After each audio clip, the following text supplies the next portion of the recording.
আমার কাছে সব ডিটেলস আছে।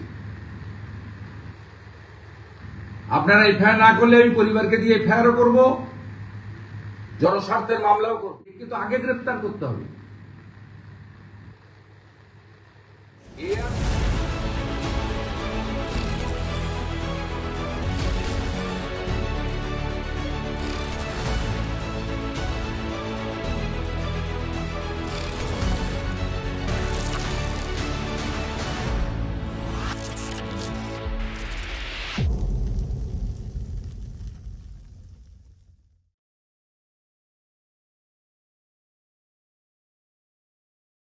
জানেন যে শুধু রাজ্যের নয়, আজকে জাতীয় স্তরেও আলোচিত এবং চর্চিত কলকাতা মহানগরের এই জলমগ্ন হওয়ার পরিস্থিতি, জলবন্দী হওয়ার পরিস্থিতি এবং স্বাভাবিক জনজীবন, পূজার আমেজ, পূজার প্রস্তুতি সবই কার্যত স্থবির হয়ে যাওয়া, স্কুল কলেজ অফিস কার্যত ঘোষিত এবং অঘোষিতভাবে বন্ধ হয়ে যাওয়া এবং লম্বা মৃত্যু মিছিল। আপনাদের প্রথমেই জানাই, আমি একটু আগেই সোশ্যাল মিডিয়াতে পোস্ট করেছি, আপনারা দেখেছেন, কারণ বাধ্য হয়েছি কমেন্ট রিঅ্যাক্ট করার জন্য। প্রপারলি আমাদের অরেঞ্জ ওয়ার্নিং রেনফল থাকা সত্ত্বেও মাননীয় মুখ্যমন্ত্রী কিভাবে একাধিক ইলেকট্রনিক্স চ্যানেলে মিথ্যা ইন্টারভিউ দিয়েছেন, কারণ তিনি মিথ্যা কথাই বলেন, সত্য কথা বলেন না। আর যখন এই মুহূর্তে সন্ধ্যাবেলা বিরোধী দলনেতা সাংবাদিকদের কাছে মিলিত হয়েছেন, তখন এই মুহূর্তে মুখ্যমন্ত্রী উৎসবে মত্ত। অফিসিয়ালি নয়, নন অফিসিয়ালি 10 জন মারা যাওয়ার পরেও সহনাগরিকের মৃত্যু, তিনি শোকস্তব্ধ নন। দেখুন, অরেঞ্জ ওয়ার্নিং রেনফল কিভাবে ছিল, আপনার অ্যালার্ট কিভাবে করেছে আইএমডির পক্ষ থেকে। একটা সামান্য অ্যাজিটেশন যদি হয়, অভয়ার বাবা মা ডাকুক, আর যোগ্য শিক্ষক শিক্ষাকর্মী ডাকুক, চাকরি প্রার্থীরা ডাকুক, রাজনৈতিক দল ছেড়ে দিলাম, তখন নবান্ন এবং কলকাতা পুলিশের প্রেস কনফারেন্সের বন্যা বয়ে যায়, বন্যা বয়ে যায়। কোথায় মনোজ বর্মা, কোথায় রাজীব কুমার, কোথায় জাভেদ শামীম, কোথায় সুপ্রতিম সরকার, কোথায় ইন্দিরা মুখার্জি, কোথায় খালেদ মিরাজ না কি নাম, জয়েন্ট সিপি? এদের দেখতে পাওয়া যাচ্ছে না কেন? কাল থেকে, গতকাল থেকে এই যে ওয়ার্নিং, মানুষকে অ্যালার্ট করা, হাফ প্যান্ট পরে তো খিঁচবেরি ফটো, তো খিঁচবেরি ফটো, তো খিঁচবেরি ফটো। ইনি কোথায় ছিলেন কালকে? সাংবাদিক নিয়ে ঘুরছেন, জলে গিয়ে ওনার মালিকের কাছ থেকে শিখেছেন, তো খিঁচবেরি ফটো। এই লোকটাকে তাড়াচ্ছে না কেন? একে তো আগে গ্রেফতার করতে হবে। এ আর মনোজ বার্মা আর সিএসসি সঞ্জীব গোয়েঙ্কা, 3 জনকে জেলে দেখতে চায় বাংলা।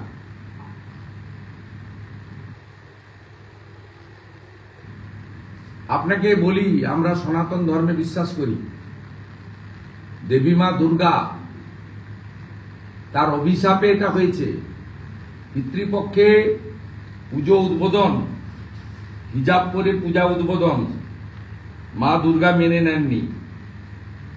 খুব পরিষ্কারভাবে আপনাদের বলছি, শনিবার দিন পিতৃপক্ষে যে 3টে পুজো উনি উদ্বোধন করেছিলেন, তার মধ্যে হাতিবাগানে হিজাব পরে, বৃষ্টি পড়লে ছাতা মাথায় রাখতো, কান বের করে রেখে কেউ বৃষ্টি আটকায় না। শ্রীভূমি স্পোর্টিং হাতিবাগান সার্বজনীন টালা প্রত্যয়, এই মুহূর্তে ক্যামেরা পাঠান, থই থই করছে জলে। সর্বশক্তিমান মা দুর্গা এই পাপ মেনে নেননি।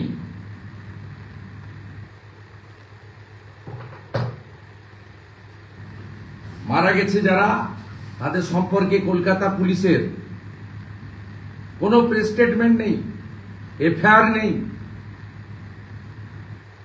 6:30 বেজে 7টা বাজতে যায়। যারা মারা গেছে, Firoz Ali Khan,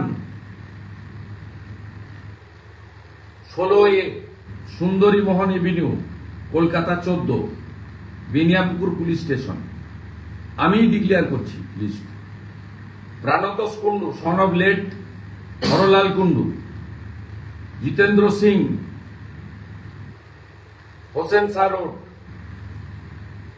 Ramgopal Pandit, 149C Garia main road, Pawan Gharami, Magrahat, Subha Pramanik, 109 DH road, Diamond Harbour road, Purba Barisha, Sunil সূর্য, নওদা বিহার, মিরাজ শেখ, তেহট্ট। একটা আন্দোলন আছে, আরো একাধিক ইনজোর্ড আছে। মোটামুটি নন অফিসিয়ালি 10 জন মারা গেছে, অফিসিয়ালি 9 জন, 8 জন আইডেন্টিফাইড। এখনো পর্যন্ত পুলিশ সরকারের পক্ষ থেকে no press release, no FIR, no action. এরা কিভাবে মারা গেল? নিশ্চিতভাবে 600 কোটি টাকা ইলেকটোরাল বন্ডে দেওয়া সঞ্জীব গোয়েঙ্কারা দায়ী, তা অস্বীকার করার পায়নি। সবচেয়ে বড় দায়ী এই লোকটা, সবচেয়ে বড় দায়ী। 3 জন মারা গেছে কলকাতা কর্পোরেশনের স্ট্রিট লাইটে হাত দিয়ে। 2 স্ট্রিট লাইট, 1 ট্রাফিক লাইট। আমার কাছে সব ডিটেলস আছে। আপনারা এফআইআর না করলে আমি পরিবারকে দিয়ে এফআইআরও করবো, জনস্বার্থের মামলাও করব। মনোজ বার্মা সিপি, মেয়র ফিরাদ হাকিম, সিএসসির চেয়ারম্যান সঞ্জীব গোয়েঙ্কা, 3 জনকে আমরা জেলে দেখতে চাই। আর মুখ্যমন্ত্রী মমতা ব্যানার্জির পদত্যাগ চাই। 9 জনের মধ্যে 3 জন মারা গেছে কলকাতা কর্পোরেশন যে মেনটেন করে স্ট্রিট লাইট এবং ট্রাফিক লাইটে। সিএসসির সাথে সাথে ইনিও এই হত্যার জন্য, সহনাগরিকদের হত্যার জন্য দায়ী।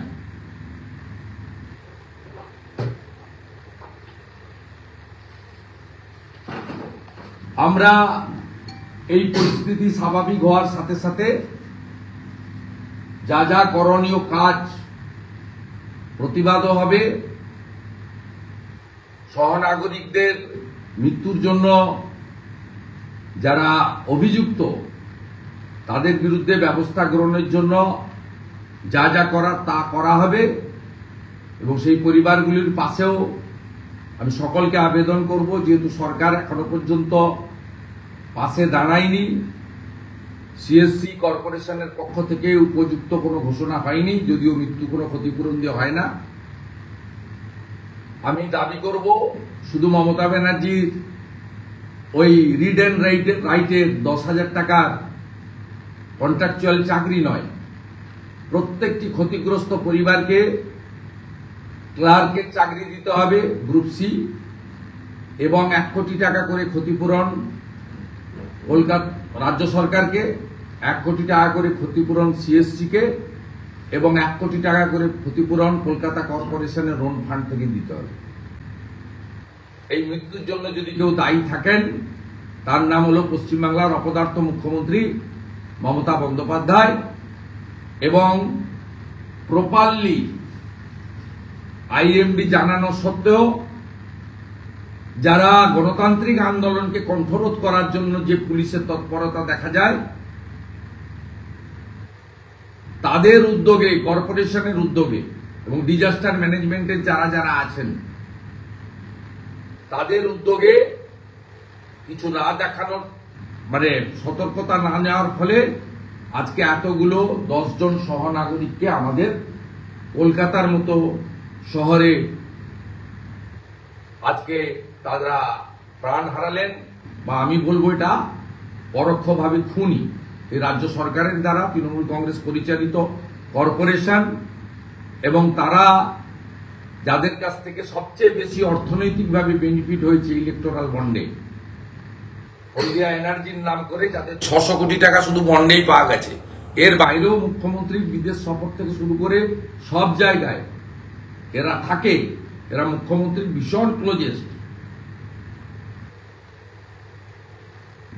এদের জন্যই এই ঘটনা ঘটেছে। শুধু কলকাতা কর্পোরেশন এলাকা নয়, কলকাতা কর্পোরেশন এলাকার বাইরেও উত্তর 24 পরগনার শাসনে একজন সামান্য বেতন পাওয়া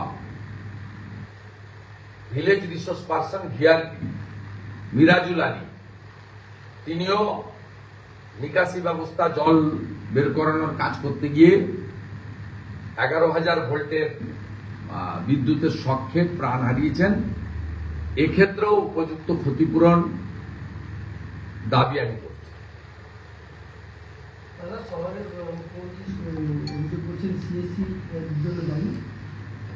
মুখ্যমন্ত্রী নিজে দায়ী। মুখ্যমন্ত্রী কেন প্রেসে জানিয়েছেন যে এটা মানে বৃষ্টি, আকাশ ভাঙা বৃষ্টি হয়েছে, এগুলো পাহাড়ি এলাকায় হয়, যেটাকে বলে রেনবাস্ট, ওগুলো পাহাড়ি এলাকায়। উত্তরাখণ্ড হয়েছে, হিমাচলে হয়েছে, জম্মু কাশ্মীরের একটা পার্টে হয়েছে, সিকিমে হয় মাঝে মাঝে, এখানে আবার কি, এ তো বলে দিয়েছিল IMD. Properly inform all concern.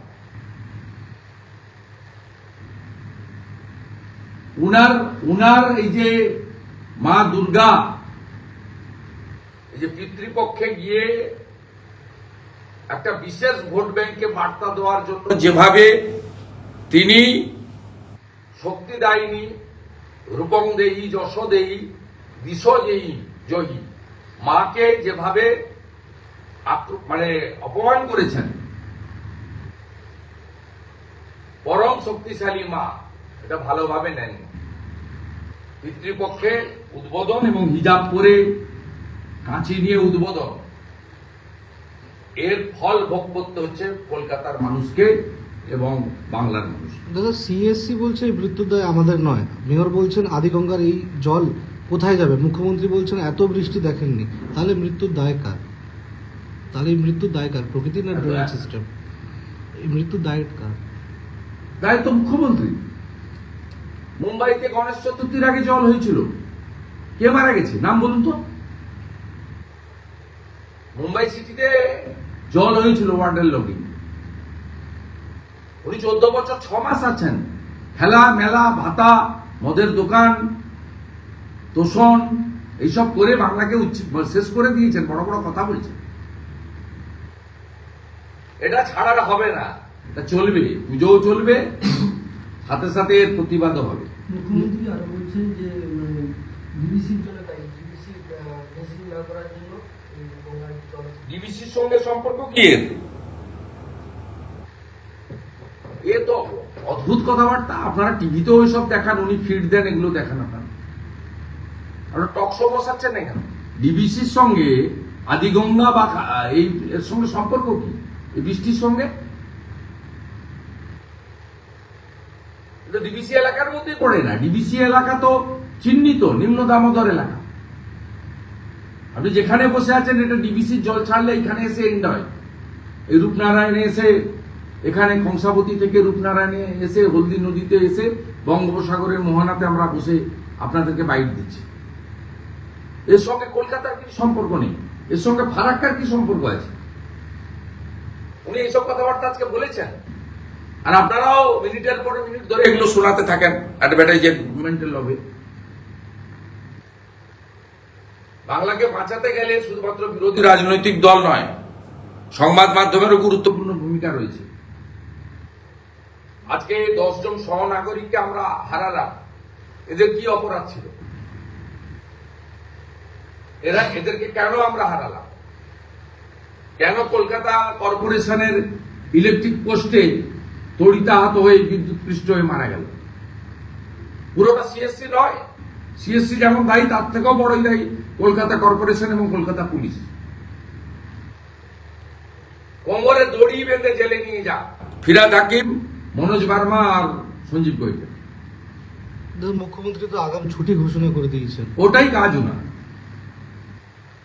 ৮,২০০ school বন্ধ, ৬,৮৮৮ কারখানা বন্ধ। উনি ছুটি দিতে পারলেই মনে করেন মানুষ খুশি হয়। মানুষ কাজ করতে চায়, মানুষ ধর্মাচরণও করতে চায়, উৎসব পালনও করতে চায়, আর কাজও চায়, কর্মচঞ্চলতা চায়, মানুষ গতি চায়। কোন বাড়ির গার্ডিয়ান বা স্টুডেন্টসরা এই এত উপর্যুপুরি ছুটিতে খুশি হয় না। গিয়ে কথা বলবেন, উত্তর দিয়ে দিবেন। ওনার বাড়ির তো ছোট ছোট বাচ্চারা সরকারি মাধ্যমে পড়ে না, তারা সমস্ত বেসরকারি মাধ্যমে পড়ে। তাদের অনেক টাকা করে স্কুলে টাকা দিতে হয়, ওনাদের অনেক টাকা। তো আপনার আমার বা অনেক সাধারণ বাড়ির লোকজন সরকারি শিক্ষা ব্যবস্থায় নির্ভর করে, যেখানে 12 মাসের মধ্যে মিনিমাম 6 মাস এই মুখ্যমন্ত্রীর জন্য বন্ধ থাকে বিদ্যালয়। ছুটিটা কোনো সলিউশন নয়। আর উনি ড্রেজিং এর কথা বলছেন, ড্রেজিংটা তো প্রথম করা উচিত উনার বাড়ি থেকে। উনি নিজে তো কালীঘাটের নালাটাকে জবরদখল করে নিয়ে বসে আছেন। আপনারা তো ছবি তুলতে পারবেন না। উনার বাড়ির পিছনে আমাদের পূর্ব মেদিনীপুরের একজন লোকের জমি ছিল, 4 কাঠা জমি, তাকে ভ্যাকেট করিয়েছে, ওখানে বাড়ি করবে। আবার আমার কাছে সব তথ্য আছে। বাড়ির পিছনে পুরো কালীঘাটের নালাটাকে কমপ্লিটলি চোখ করে দিয়েছে জবরদখল করে। প্রথম তো ওইখান থেকে শুরু হওয়া উচিত, তারপরে তো চলে যাওয়া উচিত সুজিত বসু যে দখল করে রেখেছে লেক টাউন, দত্তাবাদ। ক্যালকাটা নালা তো নেই, পুরো কলকাতা খাল, যেটা পুরো খাল তো করে বেচে, প্লট করে কোটি কোটি টাকা বেচে দিয়েছে। শপিং মল থেকে শুরু করে, বার থেকে শুরু করে, রিয়েল এস্টেটের প্রমোটিং থেকে শুরু করে কিছু বাকি রেখেছেন। এই মুখ্যমন্ত্রী 2011 থেকে অদ্যাবধি তার নেতৃত্বে একদম বারাসাত থেকে একদম আমতলা পর্যন্ত এই বিস্তীর্ণ এলাকা ম্যাক্সিমামটাই কলকাতা কর্পোরেশনের, কিছুটা কেএমডি এর এলাকা। এই এলাকাতে 5,000-এর বেশি জলাশয় বন্ধ হয়েছে এদের নেতৃত্বে। কোথাও কোনো পুকুর নেই। আর একটা পুকুর, সেটাকে যদি বুঝিয়ে কোনো ডেভেলপমেন্টের কাজ হয় বা কোনো ব্যক্তি তার বাড়ি তৈরি করে আইনে পরিষ্কার আছে, তাকে সমপরিমাণ ওই এলাকায় পুকুর খনন করে দিতে হয়। দেখাতে পারবেন? প্রকৃতির উপর অত্যাচার করেছেন, মা দুর্গাকে অপমান করেছেন, সনাতন হিন্দু ধর্মকে বৃদ্ধাঙ্গুষ্ঠ দেখিয়েছেন। তাই আজকে পাপের ফল ভোগ করতে হচ্ছে। 10 জন সহনাগরিককে হারাতে হলো। ক্ষতিপূরণের সাথে সাথে কলকাতা কর্পোরেশন, সিএসসি এবং কলকাতা পুলিশের দৃষ্টান্তমূলক শাস্তি দাবি করছি রাজ্যের বিরোধী দলনেতা হিসেবে। এবং সমস্ত ক্ষতিগ্রস্ত পরিবার পাশে আমরা থাকব। আমরা ডিটেলস অ্যাড্রেস কালেকশন করেছি। যারা যারা আমাদের সহযোগিতা চাইবেন আমরাও যোগাযোগ করব, আপনারাও যোগাযোগ করুন। সম্পূর্ণ সহযোগিতা করব, সমস্ত রকম সহযোগিতা করব।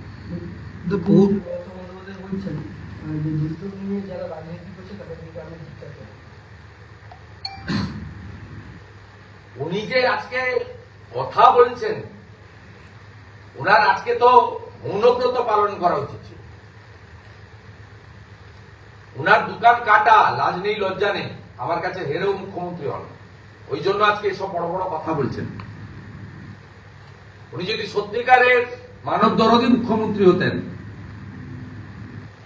তিনি সিএসসির বিরুদ্ধে এফআইআর এর নির্দেশ দিতেন, কলকাতা নগরপালকে এবং কলকাতার মেয়রকে সরিয়ে দিতেন, পদত্যাগ করতে নির্দেশ দিতেন। তিনি মানব দরদী নন। তিনি এই ধরনের দুর্নীতিগ্রস্ত লোকদেরকে, ওনার তাবেদারদেরকে ওনার যারা স্থাপকতা করেন, যাদের সঙ্গে ওনার রাজনৈতিক এবং অন্য অনেক ধরনের সম্পর্ক রয়েছে, গিভেন টেকের সম্পর্ক রয়েছে, তাদেরকে তিনি আড়াল করার জন্য এই কথা বলছেন। এবং এই মুখ্যমন্ত্রীর মধ্যে কোনো সংবেদনশীলতা, মানবতা, মমত্বতা নেই বলে কলকাতার মতো মহানগরে 10 জন সহনাগরিকের দুঃখজনক মর্মান্তিক মৃত্যুর পরেও উনি ভার্চুয়ালি পুলিশকে দিয়ে পুজো উদ্বোধন করাচ্ছেন। আমি রাস্তায় দেখে এলাম, কোনো লোক নেই, 7টা-8টা পুলিশের ভ্যান জিপ দাঁড়িয়ে আছে। আমি 2 জায়গায় দেখে এলাম, মারিজদাতে দেখে এলাম, চণ্ডীপুরে দেখে এলাম। আজকের দিনটা তো উনার শোক পালন করা উচিত ছিল। উনার মধ্যে হুঁশ নেই বলে আজকে তিনি এই ধরনের কাণ্ড কারখানা করছেন। একদিকে বহুল প্রচারিত ইলেকট্রনিক্স চ্যানেলে তিনি মিথ্যা ফুলঝুরি ছড়াচ্ছেন, সোশ্যাল মিডিয়াতে আইপ্যাডকে দিয়ে মিথ্যা কথাগুলো পোস্ট করাচ্ছেন। অন্যদিকে দুঃখের লেশ মাত্র বিসর্জন দিয়ে লজ্জার মাথা খেয়ে তিনি পুজো উদ্বোধন করছেন। আর আরেকজন কালকে সারা রাত্রি বাড়িতে ঘুমিয়ে সকালবেলা ঘুমটুম থেকে উঠে তিনি হাফ প্যান্ট পরে খিঁচমেরি ফটো। ঝাড়ে তো একটাই বাঁশ হয়, উনি ঘাটালে এসে শুকনো ডাঙ্গা থেকে জলে নেমে খিঁচমেরি ফটো করেন। ওদের মালিক করলে তার কর্মচারীরা তো করবেই, মালিককে দেখেই কর্মচারীরা শেখে। দেখুন খিঁচমেরি ফটো, ভালো করে এই ছবিগুলো ছড়ানো। 10 জন মরে যাওয়ার পরে, কলকাতা ভেসে যাওয়ার পরে, সব স্কুল, কলেজ, ইউনিভার্সিটি, দোকান, অফিস, কর্পোরেট, পুজোর বাজার, পুজো, প্রতিমা, প্যান্ডেল সব ভেসে যাওয়ার পরে তিনি বেরিয়েছেন খিঁচমেরি ফটো। দাদা, পৌরমন্ত্রী বলছেন যে আমরা যেখানেই জল ফেলি সেগুলো পড়বে কলকাতার খালগুলোয়, সেগুলো সবগুলোই টইটম্বুর। ওকে জেলে দেখতে চাই। আজকে মৃত্যুর জন্য ও দায়ী। সব সিএসসির ইলেকট্রিকে হয়নি, সিএসসিরও কিছু ইলেকট্রিকের জন্য হয়েছে। আর সব পোস্টে হাত লেগে যেগুলো মৃত্যু হয়েছে তার জন্য ফিরাটাকিন চাই। সমস্ত ইলেকট্রিক, স্ট্রিট লাইট পোস্ট এবং traffic post maintain by the KMC, Kolkata municipal corporation. আমি তথ্য নিয়ে, ডাটা নিয়ে, একটু সময় নিয়ে আপনাদের সামনে মুখোমুখি হয়েছি। দাদা, আজকে চন্দ্রনাথ সিনহার ভাগ্য নির্ধারণের কথা ছিল, মৃত্যুর কারণে স্থগিত হয়ে গিয়েছে। সে আমি বলবো না, ওর যখন বলার বলবে। আমরা চাই এইসব লোককে হেফাজতে নিয়েই জিজ্ঞাসাবাদ করা উচিত। কারণ উনি যে টাকা তুলেছেন, কার নির্দেশে তুলেছেন? উনি তো শিক্ষা দপ্তরের কেউ নয়, উনি এসএসসিরও কেউ নয়। উনি টাকাটা তুলেছেন কেন, চাকরি দিয়েছেন কি করে? ওনার মাথায় কার হাত আছে? ভাইপোর হাত না পিসির হাত না কেষ্টমন্ডলের হাত? ওটা তো জানতে চায় পাবলিক। ওকে হেফাজতে না নিলে উনি কেন বলবেন? শিক্ষক তারা অভিযোগ করছে যে কলকাতাতে দুর্যোগ হয়েছে, কিন্তু উত্তরবঙ্গ, দক্ষিণবঙ্গ ছাত্রছাত্রীদের জন্য কেন? আমি আগেই তার উত্তর দিয়েছি। আপনার বাড়িরও আপনি যদি বিবাহিত হয়ে থাকেন, আপনার যদি ছেলে মেয়ে থাকে বা ভাইপো ভাইজি থেকে থাকে, এইভাবে ছুটি কেউ চায় না, ছাত্রছাত্রীরা না গার্ডিয়ানরা। মানুষ জোট বাঁধুন, এই মমতা বন্দ্যোপাধ্যায়ের হাত থেকে 26-এ এই বাংলাকে নিস্তার দিতেই হবে, এছাড়া কোনো উপায় নেই। আর মা দুর্গা, সনাতন ধর্ম কত শক্তিশালী। পিতৃপক্ষে হিজাব করে পুজো উদ্বোধন, তার ফল ভোগ করতে হচ্ছে। এগুলো করবেন না। প্রত্যেক ধর্মেরই নিজস্ব তার রয়েছে, তার ধর্মের পবিত্রতা রয়েছে, আস্থা আছে তার প্রতি। সকলে আস্থায় আঘাত করলে এরকমই হয়। আজকে আমাদের অনেকগুলো কাজ ছিল। আমার বেঙ্গল ফাইলস ছিল, ন্যাশনাল মিউজিয়ামে আমাদের বিধায়কদের নিয়ে দেখার কথা ছিল, কসবা এবং কাকুরাগাছিতে 2টো পুজো উদ্বোধনও ছিল। আজকে আমি শ্রমিকরা আমরা সবাই আলোচনা করেই সিদ্ধান্ত নিয়েছি এইরকম পরিস্থিতিতে মানুষ বিপর্যস্ত, এতগুলো সহনাগরিকের মৃত্যু, আমরা আজকে কর্মসূচি পালন করি। কিন্তু সেটা আগামীকাল থেকে আমরা দুর্গাপূজায় অংশগ্রহণ করব। এই ইস্যুতেও আমাদের যা যা করণীয়, ক্ষতিগ্রস্ত পরিবারের পাশে দাঁড়ানো বা অন্যান্য যে সমস্ত দিকগুলো রয়েছে সেগুলো করা, এবং আমি রাজ্য সভাপতি বা আমাদের কলকাতা দক্ষিণ, যাদবপুর, উত্তর কলকাতা জেলার সঙ্গে কথা বলব। আমাদের কর্মসূচিও কলকাতা কেন্দ্রিক, কিছু কিছু নিতে হবে। নিশ্চিতভাবে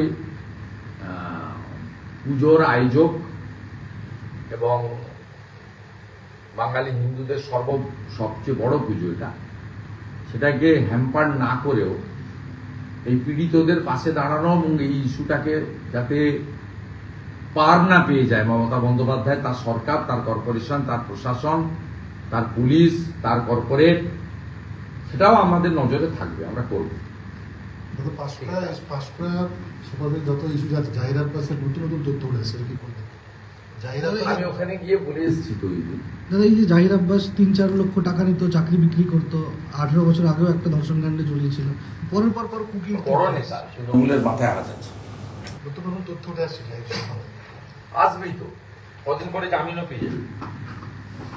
আগে ফরেন্সিক টিম হয়েছিল। আপনি নবদ্বীপে দেখলেন না, খুন করে দিল 4 জন, পালিয়ে গেল। কালকে আমরা বড় মিছিল, ডেপুটেশন, বিক্ষোভের পরে একজনকে ধরেছি। এই মিছিলের জন্য ধরেনি, ওই যে বলেছে ওর দিদি সাথী যাবে পুলিশ ইনঅ্যাকশনের মামলা করতে, ঠিক হয়ে দিল।